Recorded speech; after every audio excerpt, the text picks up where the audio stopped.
जिसने नोट्स पढ़ा है वो मुश्किल से 4 सेकंड लेगा इस क्वेश्चन को टिक मारने में।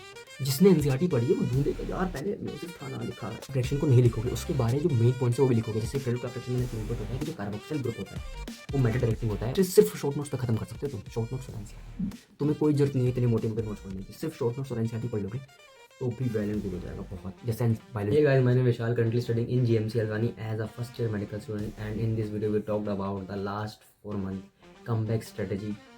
सो यार लास्ट 4 मंथ में तुम्हें नीट निकालना है तो 4 month is lot to create a big difference. तुम कर सकते हो, अभी भी बहुत ज़्यादा चांसेस है तुम्हारे। मैंने खुद में अपनी स्टोरी बताऊँ तो नीट 2024 के अंदर जब मैंने पेपर दिया था अपना पहला पेपर में बैकलैश हुआ था, री नीट की बात हुई थी, तो क्या क्या हुआ था फलाना ढमकाना। उसके बाद मेरे पास सिर्फ 6 मंथ बचे थे पेपर के लिए अच्छे से तैयारी करने के लिए। मैं बीच में बिल्कुल स्टक हो गया था लाइफ में, कुछ और सोच रहा था, ये कर रहा था वो कर रहा था, तो लास्ट में 6 मंथ ही बचे थे मेरे पास कि मैं नीट 2025 को फोड़ सकूँ।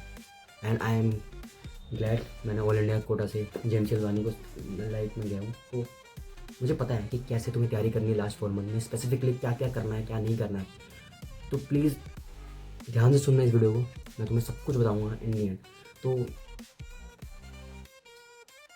मैं आप बात करते हैं हर सब्जेक्ट को कैसे अप्रोच करना है, फिजिक्स केमिस्ट्री बायोलॉजी। सबसे पहले बात करते हैं तुम्हें करना क्या है। तुम्हें एक शीट बनानी है, सबसे पहले एक शीट बनानी है, उसके अंदर तुम्हें हर एक चैप्टर को लिखना है। लाइक मान लो तुम फिजिक्स की बना रहे हो तो unit and dimension, kinematics, laws of motion, ऐसे करते करते करते करते तुम्हें हर एक चैप्टर की शीट बनानी है। उस चैप्टर के अंदर चैप्टर की शीट में बना के तुम्हें इस कॉलम में डालने चैप्टर्स, फिर ठीक है ये चैप्टर वाला कॉलम, फिर इस साइड में बनाना है तुम्हें जैसे यहाँ पे चैप्टर यूनिट डायमेंशन, तो इस कॉलम पे होगा short notes, formula sheet, revision और मॉक टेस्ट क्वेश्चंस एनालिसिस। ठीक है, नोट्स तुम ना करो तो भी चलेगा, फॉर्मूला शीट और शॉर्ट नोट्स को एक ही में कंसिडर कर लो। तो मैं तुम्हें इसका मतलब यहाँ पे लगा दूंगा, तुम देख लेना, या फिर मैं डिस्क्रिप्शन में भी डाल दूंगा, तुम देख सकते हो कि क्या तुम्हें करना है। ठीक है, बहुत हेल्पफुल होता है वो। ठीक है, यूनिट एंड डायमेंशन को लिखा, तुमने इसकी फॉर्मूला शीट बनाई है कि नहीं बनाई अब तक, तुम उससे अपनी प्रोग्रेस चेक कर सकते हो इन 4 महीनों के अंदर कि तुम किस प्रोग्रेस पे हो, तुम्हें कॉन्फिडेंस भी बूस्ट होगा उससे। यूनिट एंड डायमेंशन तुम देखोगे अगर तुम उसकी फॉर्मूला शीट बना लेते हो तो तुम उस पर टिक मारोगे। एंड रिवीजन तुमने कितनी बार किया उसका, रिवीजन के कॉलम बनाए ना। ठीक है, रिवीजन कितनी बार किया ना, एक बार रिवीजन किया तो ठीक है, 2-3 बार किया तो ठीक है, उस पर ऐसे टिक टिक करते चलना है। और एक और जो मैंने बताया मॉक टेस्ट क्वेश्चन एनालिसिस, यानी जितनी बार वर्क पावर एनर्जी तुम्हारे, जितने तुमने मॉक टेस्ट दिए उतने में जितनी बार क्वेश्चन आए तुमने उन हर क्वेश्चन को क्या एनालाइज किया है। अगर तुमने नहीं किया तो प्लीज़ करो, वो बहुत ही मैंडेटरी मैं तुम्हें बात बोल रहा हूँ करने को। तो ये चीज़ करो। इस शीट का तुम्हें मैंने बता दिया है, बस ये तुम्हें बनाना है, हर सब्जेक्ट में बना लेना है इसको, बायोलॉजी केमिस्ट्री फिजिक्स में बना लेना है इसको। एंड बात करते हैं हम सब्जेक्ट की, बायोलॉजी सबसे ईजी सब्जेक्ट। तो सिंपल सी बात बोलूँगा, नोट्स ज़्यादा पढ़ो, एनसीईआरटी से एनसीईआरटी कम पढ़ो। अगर तुम्हारे पास 2 दिन बचे हैं टेस्ट में तो तुम एक दिन सिर्फ नोट्स पढ़ोगे, या मैं बोलूँगा दोनों दिन नोट्स पढ़ो। और जब तुम्हारे पास ज़्यादा टाइम, ये 1-2 घंटे बचे, तुम सिर्फ एनसीईआरटी की रीडिंग करके चले जाओ। और तुम्हें सच बता रहा हूँ उसके मार्क्स ज़्यादा बहुत तुम इम्प्रूव करोगे, तुम लास्ट में देखोगे कि नहीं। मैं जब नीट 2024 का पेपर दिया था, मैं सच बता रहा हूँ, मैंने रिग्रेट किया था कि मैंने नोट्स क्यों नहीं पढ़े, क्योंकि सारे क्वेश्चन नोट्स से ही थे। कोई क्वेश्चन एनसीईआरटी मतलब एनसीईआरटी के तो थे, मगर नोट्स में इजीली याद हो जाते हैं आपको क्वेश्चंस क्या क्या है क्या नहीं। एनसीईआरटी में वो ढूंढने पड़ते हैं, और क्वेश्चन कुछ जो कंसेप्चुअल होते हैं वो सिर्फ नोट से बनते हैं। लाइक टेरिडोफाइट का क्वेश्चन आया था पिछले साल ही आया था नीट 2025 में। ये क्वेश्चन जिसने नोट्स पढ़ा वो मुश्किल से 4 सेकंड लेगा इस क्वेश्चन को टिक मारने में। जिसने एनसीईआरटी पढ़ी है वो ढूंढेगा यार पहले म्यूजिक था ना लिखा, फिर क्या लिखा था पैराग्राफ में, ढूंढेगा अपने दिमाग में, तो फिर तो बहुत ही हो गया, फिर तो तुम्हारा हो गया काम। तो सबसे पहले तुम्हें नोट्स पढ़ने हैं, फिर एनसीईआरटी पढ़नी है। जिस बच्चे ने, एक बच्चा जो सिर्फ नोट्स पढ़ता है और एक बच्चा सिर्फ एनसीईआरटी पढ़ता है, और एक बच्चा जो दोनों काम करता है, पहले नोट्स पढ़ता है फिर एनसीईआरटी, किसके साथ ज़्यादा मार्क्स आएंगे? सबसे ज़्यादा मार्क्स बीच वाले के आएंगे, फिर इसके आएंगे जिससे उस नोट्स पढ़ता है, और उसके जो सिर्फ एनसीईआरटी पढ़ता है इसके सबसे कम मार्क्स आएंगे। ये मैं गारंटी लिख के दे सकता हूँ, क्योंकि सिर्फ एनसीईआरटी पढ़ने से क्वेश्चन नहीं हिलते, कुछ कुछ क्वेश्चन कंसेप्चुअल होते हैं। जैसे कि जेनेटिक्स के क्वेश्चन है, जेनेटिक्स क्वेश्चन के अंदर होता है बैक क्रॉस टेस्ट क्रॉस जो होते हैं क्वेश्चन, इसके कुछ कुछ क्वेश्चन अच्छे बनते हैं, वो क्वेश्चन टेस्ट में लिखवा दिए जाते हैं हमारे, मतलब पेपर में या फिर हमारे नोट्स में लिखे होते हैं टीचर के, तो वो हम 2 मिनट में मिलता है, हम टिक मार देते हैं। जो इंसान ने नई कंसेप्ट लगाएगा, एनसीईआरटी पढ़ेगी, सोचेगा यार टी टाइम नहीं है यार इतना, फिजिक्स केमिस्ट्री तो करनी है ना यार। फिर उसके बाद करते हैं बायोलॉजी होगी खत्म, नोट्स पहले फिर एनसीईआरटी। अब बात करते हैं केमिस्ट्री की। केमिस्ट्री के अंदर होती है ऑर्गेनिक केमिस्ट्री, मैं पहले सबसे बात करूँगा, सबसे ईजी लगती है मुझे। कितनों को हार्ड लगती है। मैं सीधे ही साथ बात बोलता हूँ कि ऑर्गेनिक केमिस्ट्री के अंदर कुछ नहीं करना, वही मैंने जो सीट बोली बनाना और short notes banana please. Organic chemistry सिर्फ शॉर्ट नोट्स पे ही निकल जाती है।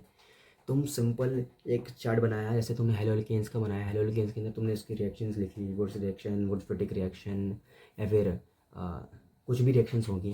जैसे मान लो तुमने एक शॉर्ट नोट बनाया, उसमें तुमने लिखा फ्रिडल क्राफ्ट रिएक्शन को लिखा, फ्रिडल क्राफ्ट रिएक्शन को तुमने यहाँ पे लिखा है अपने शॉर्ट नोट्स पे सबसे ऊपर।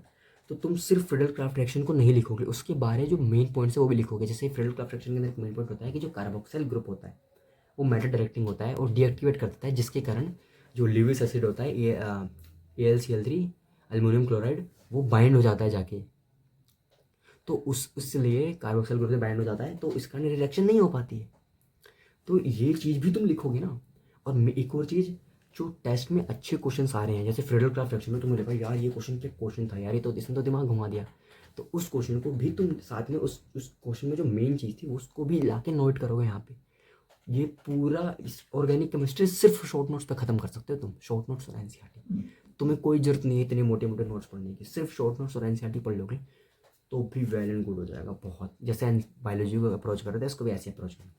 Inorganic chemistry same, notes short notes बनाओ, शॉर्ट नोट्स से आधी चीज़ निपट जाती है, फिर एनसीईआरटी को एक बार रट लेना अच्छे से, हो जाएगा आराम से, ठीक है। एंड बात करें क्या कहते हैं फिजिक्स की या फिजिकल केमिस्ट्री की, तो फिजिकल केमिस्ट्री यार देखो प्रैक्टिस डिमांड्स करती है बहुत ज़्यादा, प्रैक्टिस सही में मैंने बहुत प्रैक्टिस की थी फिजिकल केमिस्ट्री के लिए, तब जाके मेरी थोड़ी इंप्रूव हुई थी।